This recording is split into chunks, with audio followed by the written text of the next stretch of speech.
Welcome to EPG Pathshala. I am Dr. Neeru Tandon from Department of English, VSSG College, Kanpur. We are discussing paper on English language teaching. In this paper, this module on syllabus design part 1, which has been written by Sudhir Singh, we are going to discuss some very important points regarding what is the syllabus, what are the various characteristics of good syllabus, preparation and planning, theoretical options, designing a language syllabus in particular, communicative needs processor, and certain e-texts related with this syllabus core. Now, syllabus design is an important phenomena in teaching learning a language. It is apropos to decide what should be taught to the learners and which methodology works effectively. English language teaching is the most prominent teaching area in which teachers and students from all over the world they participate enthusiastically. The choice of the syllabus to be taught to the language learners is an important activity that needs a great deal of reflection and analysis. Different theories and approaches produce different syllabi. Now, purpose of ELT, as we all know, is to produce efficient and effective language users. Since the learners' needs vary in different contexts, so no uniform approach can work as far as syllabus is concerned. Designing a language syllabus, though apparently seems a very simple phenomena, but in fact, when you come and sit and do it, then you feel, no, it's a complex one. You're supposed to take care of many things. Broadly speaking, a language syllabus must work with an objective of producing such skills in a student which make him or her such productive and efficient language user who can produce own meaningful and convincing language with verbal and non-verbal communication skills. No language syllabus can be multi-purpose as the needs vary from learner to learner. Before designing a syllabus, the syllabus designer must keep it in mind whether the syllabus is for general purpose, for some technical purpose, some social or some professional purpose. A general course will yield general and ineffective users in a special context. The linguistic need of a law student differs from the student of a creative writings. With a very small shared space, their requirements gradually divert in terms of vocabulary and expression. Looking at this diversity of industrial requirement, there is a need to frame a specific syllabus for specific purposes with an aim to overcome the linguistic difficulties which are involved in studying English. Yet, the aim remains the same: to train an efficient language user. To understand it in a better way, let us see how the syllabus design has been defined. Syllabus is a summary of a discourse or course of study. Just looking at the syllabus, we can just guess what we are going to do in this particular course. Most of the students, before deciding their course, they go through the syllabus. What is the syllabus of this particular course? If it is of my interest and my capability, then only I will take up this course. So, syllabus is something of the utmost importance from the very beginning. It is a statement of what is to be learnt of language and linguistic performance, as said by Hutchinson and Waters. It is the summary of the content to which learners will be exposed, in the words of Yalden. And Nilsson said, It is not only the roadmap for the term's foray into knowledge, but also a travelogue to pick students' interest in the expedition and its leader." Unquote. So syllabus, it attracts the student towards a particular course, and it also takes them along. And also the ultimate aim, it reaches with the help of the syllabus. That syllabus should be completed within the given time. What are the characteristics of a good syllabus? It should set the tone for the course. It should be clear, coherent, and comprehensive. Articulation of the rationale, objectives, and learning outcomes are expected. Related course objectives, course content, and sequencing of material. Then communication of what, when, and how of learning. Defining student responsibilities for success is also a part of a good syllabus. Identifying the effective assessment model is also mentioned in the syllabus, relative to the available resources, and it enhances student learning. Now, preparation and planning for syllabus. Certain good people from the university or college are there who get the responsibility to just design the syllabus. They understand their responsibility, that it's not only a job, rather it is going to set the future of many students. So, as per Davis, the act of preparing a syllabus helps you decide what topics will be covered and at what pace. Further, by distributing a written explanation of course procedures, you can minimize misunderstandings about the due dates of assignments, grading criteria, and policies on missed tests. Finally, a well-prepared course syllabus shows students that you take your teaching seriously. Theoretical options. Product-oriented approach. Now, there comes a structural syllabus. First the main point, and then I'll define. Content of the syllabus depends on the complexity level of the grammatical items. Then concept like functional ability arises from the structural ability. As Noam Chomsky introduced concept of linguistic competence, finite language rules produce the infinite utterances or sentences. Limitations talks of only one aspect of language. So let us discuss what is the structural syllabus. Traditionally, a structural approach has been the most prevalent approach, where the content of the syllabus, it depends on the complexity level of the grammatical items. In this grammatical syllabus approach, the learners are exposed to various grammatical structures step by step, and they are supposed to master them by internalizing the rules. It is considered that the grammatical concepts like nouns, plurals, etc. can be better defined than the functional ones, like grammar becomes the most familiar learning content. The teacher chooses structures appropriate to the level of the learners and plans exercises to test the learner's knowledge. Semantically defined sentence types such as statements, questions, interrogatives, and grammatically defined types such as simple, compound, and complex sentences are seen to be the focus. The entire focus, in fact, is on learning outcome. This approach is based on a theory of language learning, that the functional ability arises from the structural ability.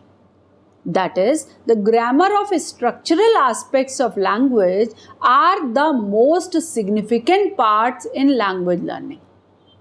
Noam Chomsky also gave prominence to grammar in language learning. While elaborating the concept of generative grammar, he introduced the concept of linguistic competence, which focuses on a set of finite language rules to produce the infinite utterances or sentences. Now, another kind you can say is situational syllabus, meaning depends not only on structural and linguistic knowledge but also on the context of the utterance. Content is based on everyday situations. For example, at a cinema, buying a dress, attending a phone call, attending patient, talking to a doctor, in the law court, depends. So motivational level of the learners is also enhanced because those things are of utmost importance. Wilkins said that learner rather than subject centered, this kind of syllabus is known as situational syllabus.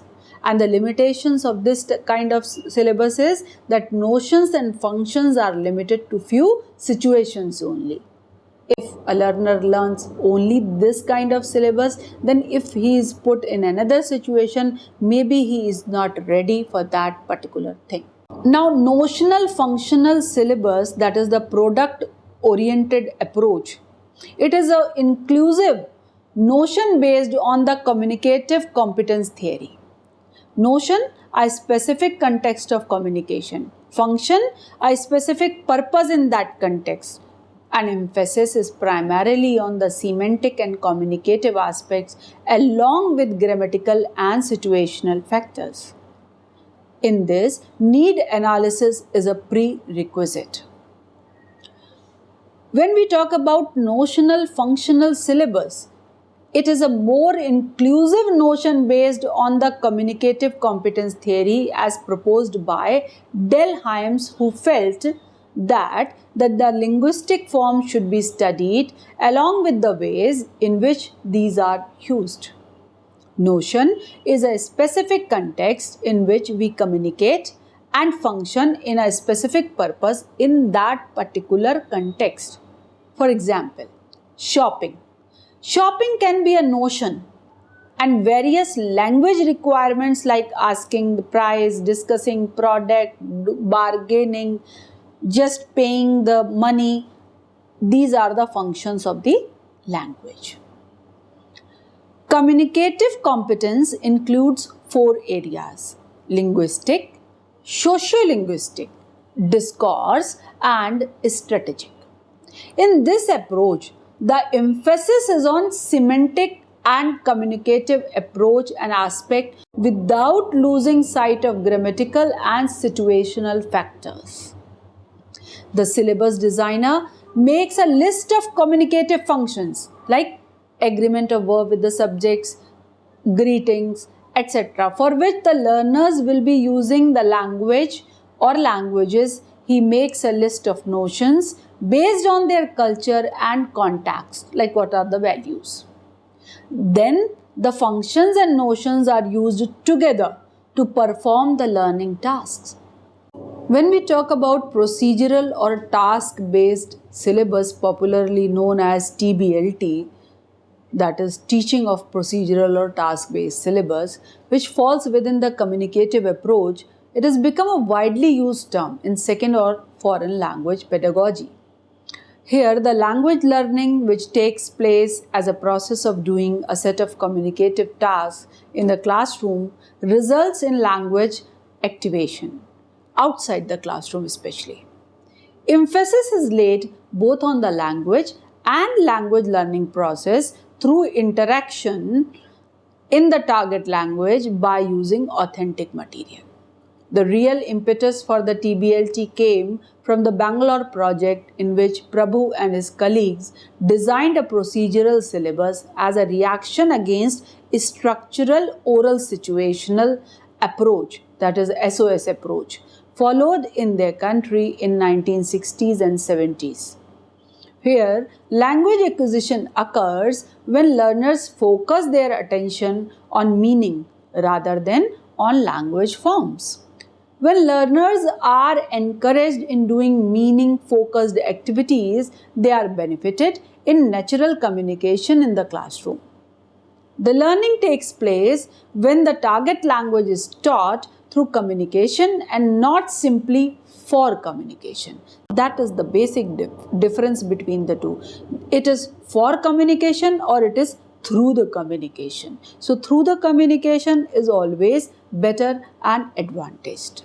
Now, task syllabus is opposed to synthetic syllabus. It is advocated by Long and Crookes and said that pedagogic task is the departure point because focus is on the meaning.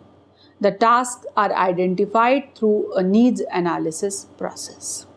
You can see in this figure that procedural syllabus versus task syllabus, there is a comparison. Who advocated procedural syllabus? Prabhu. And the task one advocated by Long and Crookes. Then the task selection in procedural is based on feedback obtained from students' performance every session, and the other one is based on needs analysis. Task gradation in procedural is done on more or less subjective way, and in task based is objective. Implementation, they are almost the same like pre-task, task and post-task, while in task it is pre-task, task and quick marking. No focus on form in procedural, while the main focus is on form in the task syllabus. There is one more type, that is a skill-based syllabus. Specific skills are taught to enhance the confidence of the learners. Linguistic competence like pronunciation, grammar, etc. are grouped together. Learners are required to do general activities like listening, writing, etc. based on those components. Students, they can develop their communicative competence like listening, speaking, writing and reading by using various resources. When you say content-based syllabus, then language learning occurs only with content learning. Otherwise, in personal, thrust is not on teaching language. Thrust is here on teaching content. Focus is on specific content or information rather than the language. Language comes as a byproduct.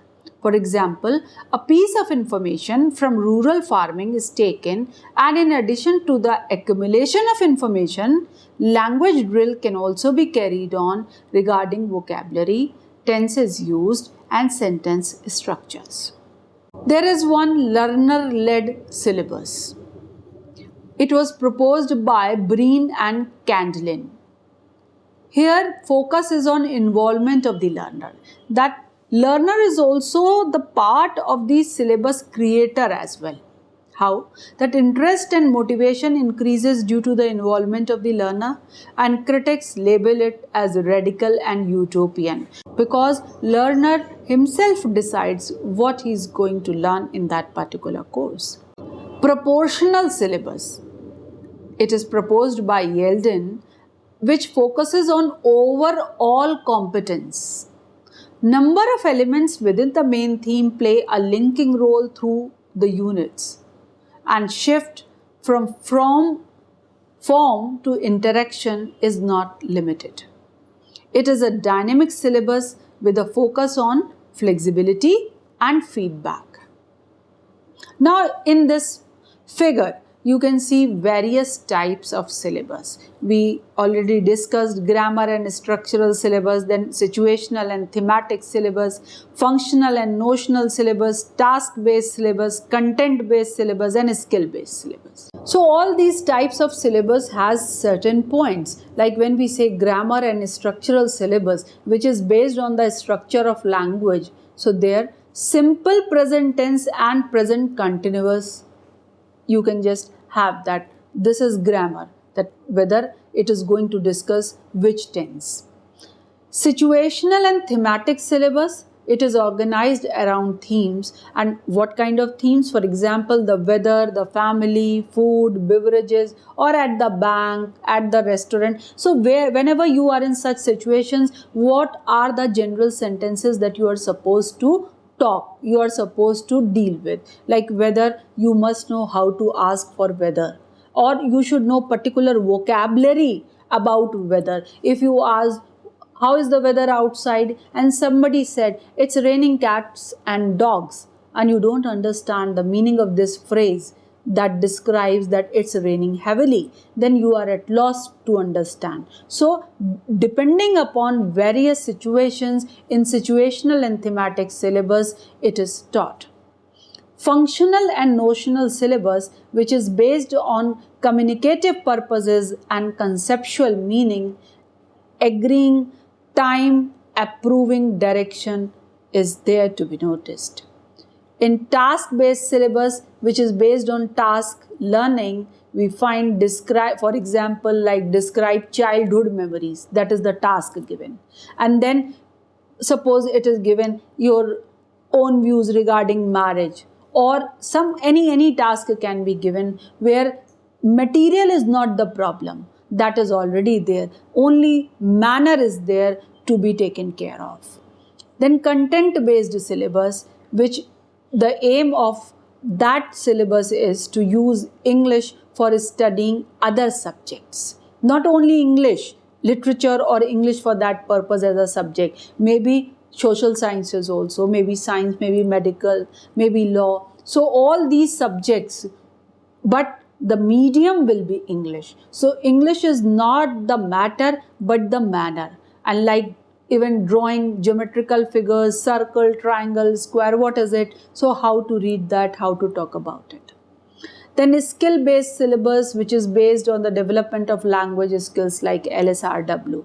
So listening to foreign radio, how will you tune your ears to understand that particular language or the accent or the pronunciation part? That is all the more important in this particular skill-based syllabus.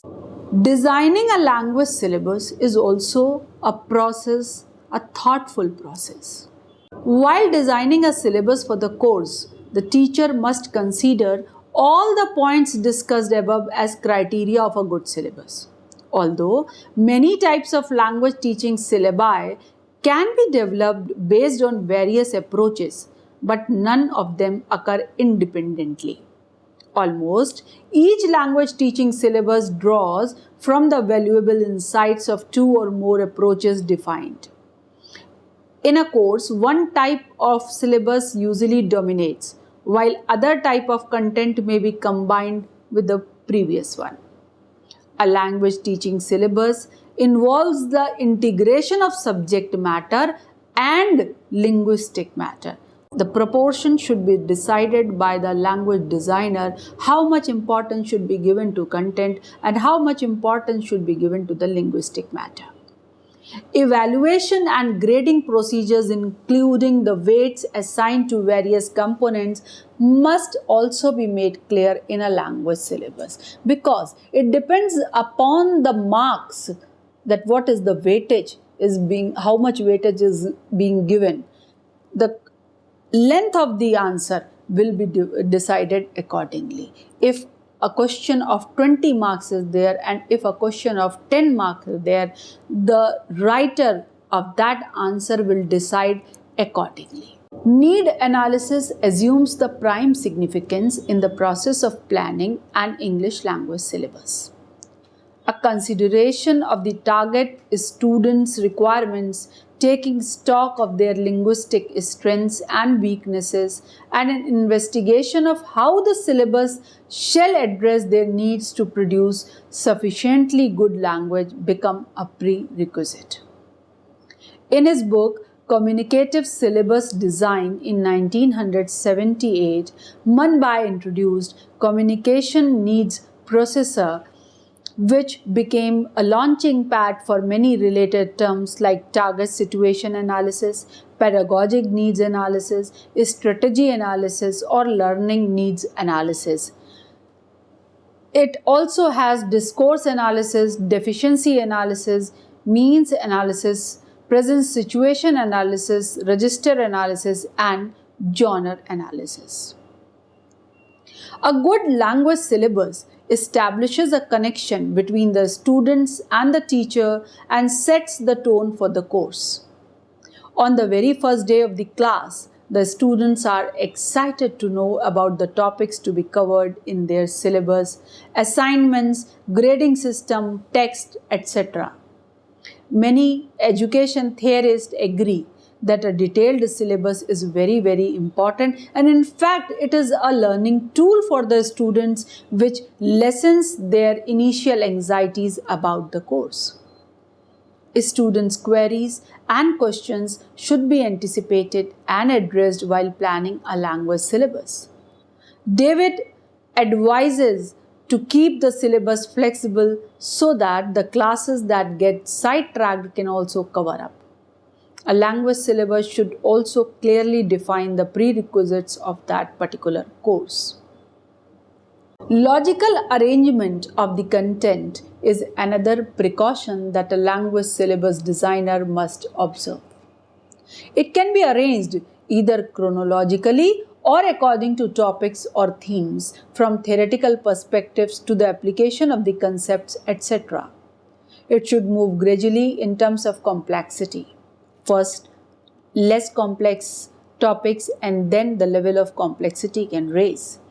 If the content has no backward-forward linkage or continuity, it may lead to the confusion in teaching learning of that particular language. The logic behind this arrangement must be clear to the students. It should also delineate not only the task of the teacher but also what the students are going to do during the course. Another aspect of designing a language course syllabus is selection of a textbook and resource material. Yes, of course, that is a very, very important point. That if I want that a student should study some portion to complete this course, syllabus designer must let them know what are the good books that they must study and consult. Textbooks are the staple in a curriculum. As the ESL teachers, they spend a great deal of time with textbooks, so the text decides to be prescribed in this course should be the most accurate and the authentic one. Our sensitive visuals and graphics should incorporate higher level thinking skills, cater to the literacy need of the learners, and its material must address the diversity of the language styles or the learning styles. If the number of texts is more, working on an anthology or a compiled text can be a good way out. Students might find it difficult to find and purchase more number of books, so expensive and heavy text should be avoided if possible. So once again, that anticipating and addressing students' queries must before designing a language syllabus, appropriate organization of the content for backward-forward linkage or continuity, then textbooks are the staple in a curriculum, accurate and authentic textbooks should be prescribed, and finally, evaluation and grading procedures must also be made clear. Now you can see in this particular chart that Manby's communicative needs processor, what are the parameters for that. From purpose till target level, he has discussed setting, interlocutors and their relationship, and then dialect is also there, communicative key has been included, and events as well. So, to sum up, again, I will just put emphasis on the importance of syllabus designing. That whenever a person designs the syllabus, so designer is very, very important. In fact, more important than the teacher himself who will teach the syllabus. Because if the syllabus is too long, then the teacher will not be able to do justice with the syllabus or with the course. If it is too short, then again it is not justified, because in that case the student will be the sufferer and he will not be able to take real benefit from the course. So syllabus should be proper, it should be justified, and it should be interesting also, so that students should not lose their interest in the particular syllabus, and teacher should be in the position to complete it within the given time. Thank you for visiting EPG Pathshala.